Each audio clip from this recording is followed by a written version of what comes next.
Hello, my name's Stuart, Unrepentant Atheist. Hope you've all had a lovely Christmas. I'm recording this on the 28th of December. And some of you have asked where have many of my YouTube videos gone, the ones I've been doing with Atheist Experience.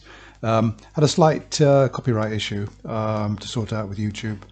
That's now been sorted out, so those will all eventually be coming back, and we're going, normal service is resumed from tonight. So let's go with Caesar. He's called a few times, and I've quite enjoyed his calls. So Caesar's Salad of Fine Beliefs. I really like this title that the Atheist Experience have used for this video. So if you don't want to hear my comments, below you'll find a link to the clip, and you can watch it without my interference. So let's get going, hear what Caesar has got to say. Caesar in Queens. Yeah, hello. How you doing, Caesar? Yeah, thank you. Thank you for taking my call. Sure. I have, I totally believe that you need evidence. You know, when you believe something, you need evidence to support it. Cool.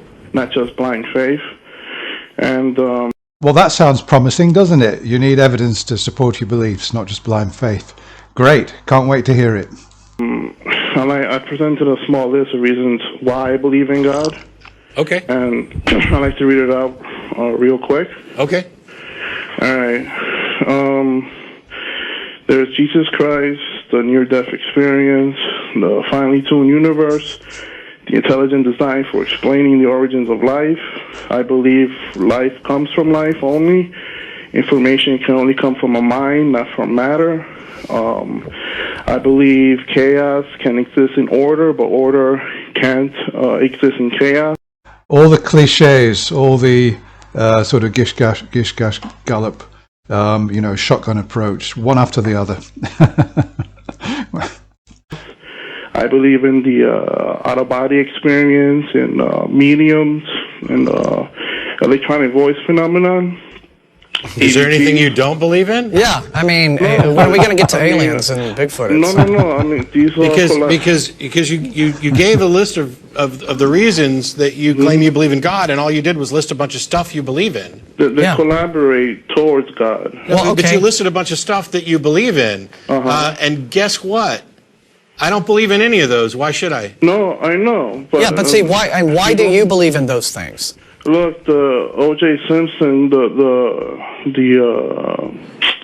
I'm a little bit nervous. Sorry, guys. It's okay. It's okay. The Tell you what. jury didn't believe he was guilty. I mean, the whole world basically did. But I know, and I have more. I have more of these little things, but it's for many reasons why I believe. So, because I'm just trying to work out Caesar's reasoning here, because the jury got it wrong over O.J. Simpson. What's he saying? That atheists have got it wrong about God because there's no evidence? They couldn't get enough evidence together to convict O.J. Simpson. And is he saying that because he can't present enough quality evidence for atheists to believe in God, that therefore we've got it wrong and we should accept that claim? It's weird. They kind of don't really deal with that, but I'm still trying to work out his logic. Maybe somebody in the comments could clarify that, because, you know, let's go. Even God is not just one reason. But see, your reasons themselves need to be justified with some evidence. If you say you believe in out-of-body experience, you need to be able to explain why. And if you say that you believe in, you know, creationism, you need to be able to explain why. You need to be able to lay out a sort of path of evidence that got you to accepting that those claims are true. And if you can't do that, then what you've got is a belief that is founded on irrational basis, and you should probably, you know, reevaluate. And you should think, well, am I just believing these things because they sound good to me, or they seem to reinforce what I want to believe about the universe, rather than what any sort of evidence or proof actually shows? I mean, you Yeah, good points from Martin there. Seems to me that Caesar came on, he says, I've got all this evidence. And all he's done really is one after the other list a string of claims. And as we will no doubt see, he can't back up a single one of them.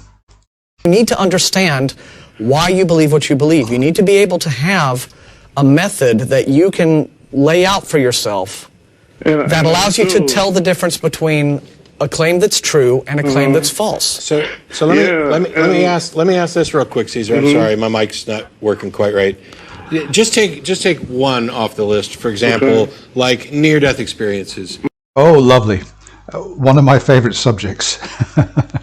Near-death experiences have been investigated, and we've found no evidence that any real phenomena is actually occurring. That is absolutely 100% correct, what Matt just said.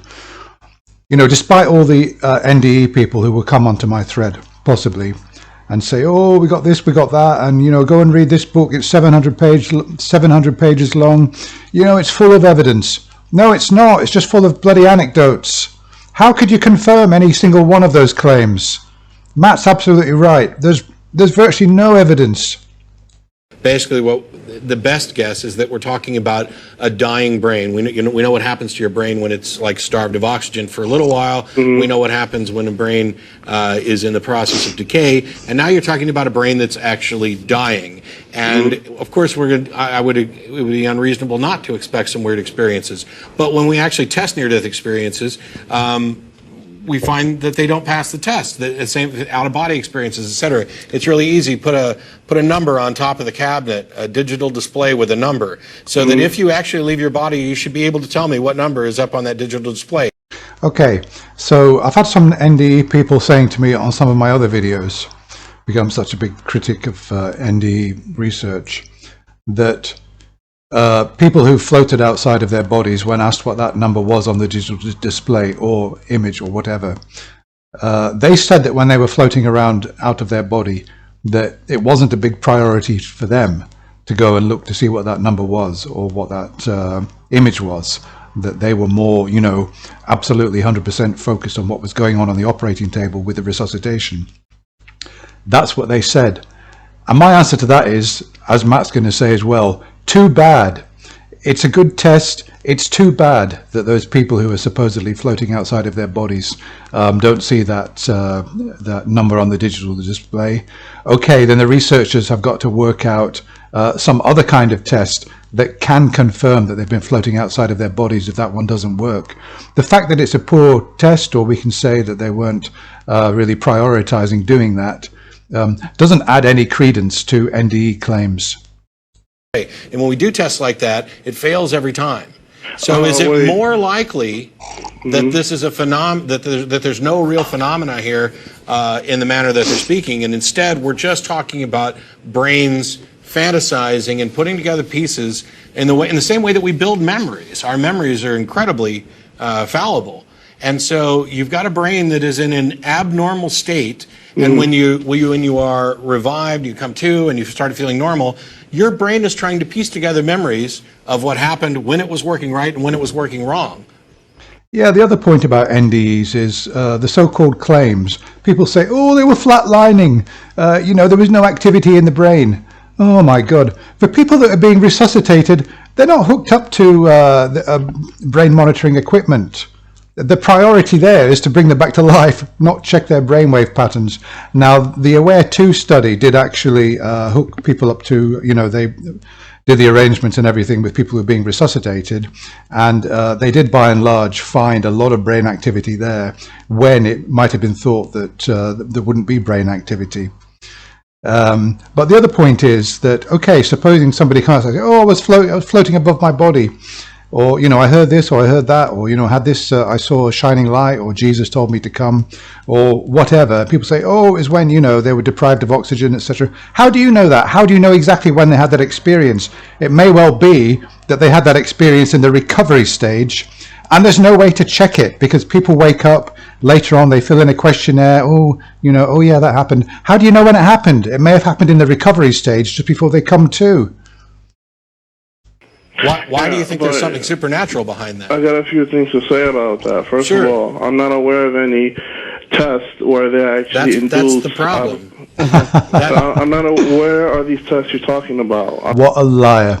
Wait till you find out what he's going to say. I mean, you're talking about these tests where they put up a sign on top of the roof or whatever. I'd like to know where are these tests taking place at. Sure, and you can start searching the internet at a million different skeptical... Wait a minute, you personally don't know? Oh my God. Can you believe that? He's called into a show and Matt has told him that, these tests have been done. And he expects him to have exactly all the details there, the research links and the whole lot on the spot. Otherwise, he's going to say, oh, well, it's not really any kind of evidence. I don't have every study memorized. If that's a problem for that's you, the I'm thing. very, very sorry. But if you, I think it's incredibly dishonest of you when I point out the fact that there are studies and that you can go look at these, and I'll be happy to look some up and give you an email if you send an email address and email them back to you. But if your objection is that I don't have these memorized off the top of my head, that's not my problem. No, it's not my problem that you are unaware of things that are real while believing things that aren't. Yeah, because really Caesar should have said, personally, I'm not aware of those studies. Could you tell me where they are? Because I'd like to go and check them out. I mean, that would be an honest answer. But no, he didn't say that. And we'll find out that he's a bloody liar. No, that's not my argument. I was saying that I'm not expecting you to have detailed information of every test. I'm just saying because I'm aware of these claims. A lot of scientists make these false claims that they debunk. Like who? something. Like who? What scientist just made a false claim about out-of-body experiences? Well, you don't expect me to have all the details. Do Well, you? I mean, again, no, you're making a claim that's saying I'm you not should know. expecting Matt to have the details either. I'm fully aware that there's these scientists. Well, no, I think that obviously, I mean, on both sides. So obviously, Matt made a claim there about the experiments. Fair enough. Let's see where they are. We can show you the AWARE study, for example. I can give you the link. I can give you the link. And then Caesar made a claim. There have been false claims by scientists, and naturally.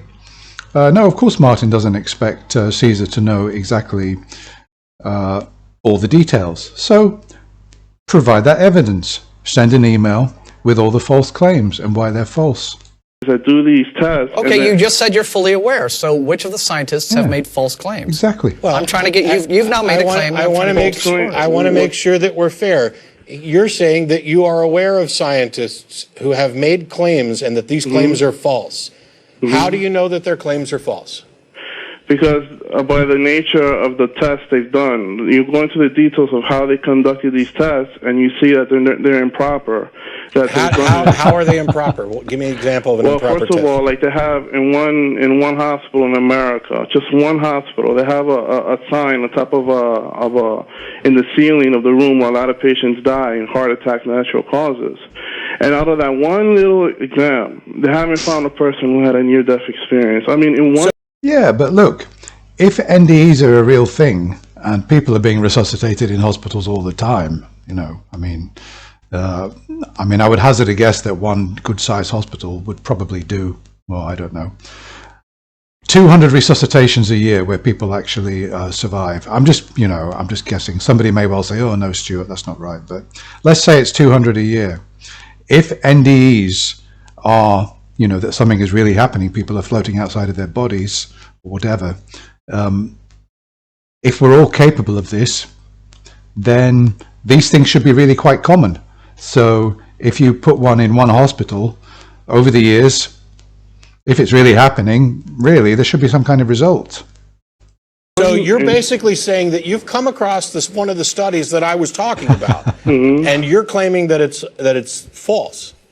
Because that's such a narrow net. How can No. You see, he knew all along. He was playing dumb at the beginning. And the reason he was playing dumb is confirmation bias. There are a lot of believers out there. I know because I've read the forums, etc.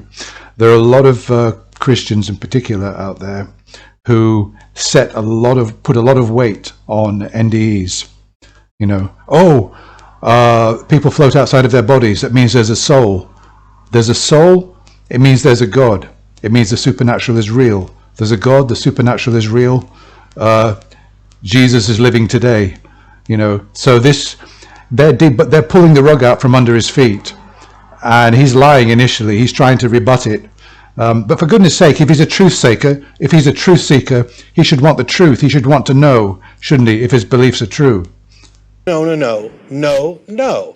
I said there were studies. You wanted me to cite one, and now you're saying you knew about one. You just don't believe it, and you don't think that the protocol is good because it's too narrow. No, well, hang on, Caesar. Guess what?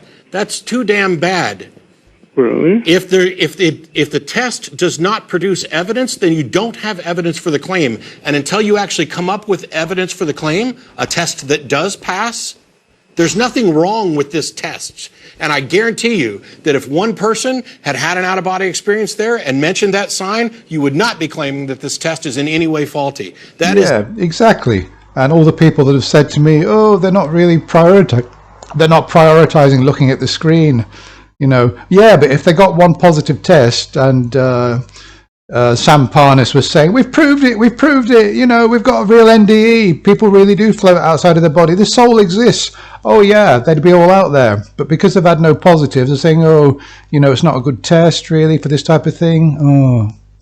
Is dishonest. It demonstrates the bias. It's a confirmation bias. You are looking for the information that confirms the nonsense that you already believe, and you are rejecting the information that challenges what you already believe. That is not an honest assessment of a claim. No, there's a reason why I don't believe the test itself, it can work. The reason why it hasn't produced anything is because it's so narrow. You might have to wait years, decades, centuries. There's only one room in one hospital in the entire country. But if it's an out-of-body experience, then it still should work, right? I mean, a person should be able to float around the room. Well, who knows when? 10, 20, 50, 100 years? And you know what? So now what you're doing is a fallacy called moving the goalposts, right? It's you get a study that doesn't give you the results you want, and now you're saying, oh, well, we're going to have to study this for centuries before. Yeah, what about radio telescopes? They've got hundreds of radio telescopes waiting for information coming from transmissions from aliens. That's not exactly a narrow net, is it? They've got them all over the place. And they haven't had one single transmission from anywhere. I mean, you know, that could be verified, or anything that looks like an alien, like in the film Contact. They've had absolutely nothing. But of course they're not complaining, saying it's a narrow net. In a way, it is a narrow net, but what else can you do? You know, I mean, you can't set these things up in hospitals all over the world just to confirm that a soul exists. It's crazy. It only takes one positive, and that would be really interesting. But so far, there's nothing. The thing is, that's why the test. That's why I think the test is improper. Because no, Caesar, the test is proper. Your objection is that they're not doing it in enough places, but you don't know how many places they're doing it. You have no idea how often this is being done. Neither do you. And yet, and it doesn't matter, because if it takes 1,000,000 years before we get a result, then it takes 1,000,000 years before the claim is believable. If you believe it before then, you are being irrational. You are accepting something without evidence, which is by definition irrational. And that is just one tiny aspect of the near-death experience. There's a whole lot of it I could get into. Well, anyway, you were wanting an example of a... This is all the thousands of anecdotes. Oh, people have been reporting this for 2,000 years, or thousands of years, been reporting NDEs and out-of-body experiences. So it must mean there's a soul, right? No, wrong. It doesn't mean there's a soul. Only proper clear evidence will actually show that there's a soul. And to be honest with you, even one of these positive tests, it would then have to be confirmed and verified. And to be honest with you, it would take more. It would take more than one isolated, because, you know, it could be tampering with the evidence. Who knows? But it would certainly take more than one positive for me to get anywhere near believing it.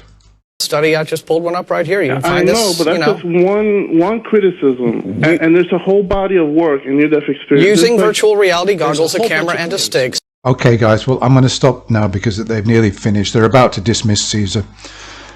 But I thought that was brilliant, really, particularly the way that Matt dealt with it, because he really showed up Caesar for the liar and the biased, you know, confirmation bias kind of character that he is. And he hasn't been able to present any evidence. And when picked up on just one of his so-called evidence, he didn't have anything at all. Just you know, poor reasoning and assessment. So that's all for now. I'll be back again soon. Thank you for watching this. I look forward to seeing you soon. Bye.